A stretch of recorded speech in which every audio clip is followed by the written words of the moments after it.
Mislim da i sada se nazire ne samo ovo što su taj bratoubilački rat faktički nametnuli između Ukrajine i Rusije, oni se žestoko nadaju da će ta neka liberalna elita u Rusiji uspeti nekako da podigne taj narod protiv sadašnje vlasti.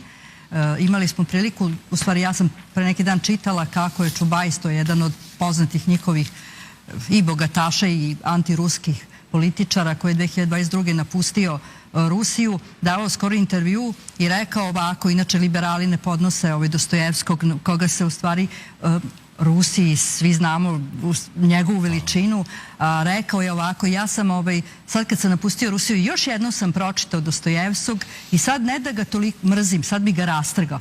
A u stvari Dostojevski je rekao, ruski liberali u stvari nisu, oni mrze Rusiju.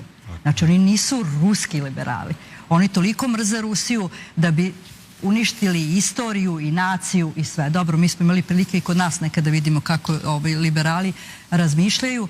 Tako da ima jedna razlika velika između tog ruskog sveta i zapadnog, jer, na primjer, u Zločinu i kazni Raskolnikov se ceo taj roman, njega grize savest što je ubio jednu baku, jednu babu koja se bavila zelenašanjem, ali njega savest grize. I to je ono što Zapad nema. Rusija se sve vreme vodi svojom savešću i to je velika razlika između njihovog bića i njihovog razmišljanja, u stvari borbe za tu pravdu koja vodi Ruse. I neko je rekao, Rusi nisu nacija, Rusi su duhovnost. Znači to je nešto, razlika između dva sveta. Kaže, pojam Amerikanca, kako bi on voleo da živi, da ima kuću u predgrađu i 2 automobila. A kod Rusa je to u stvari da pobede nepravdu.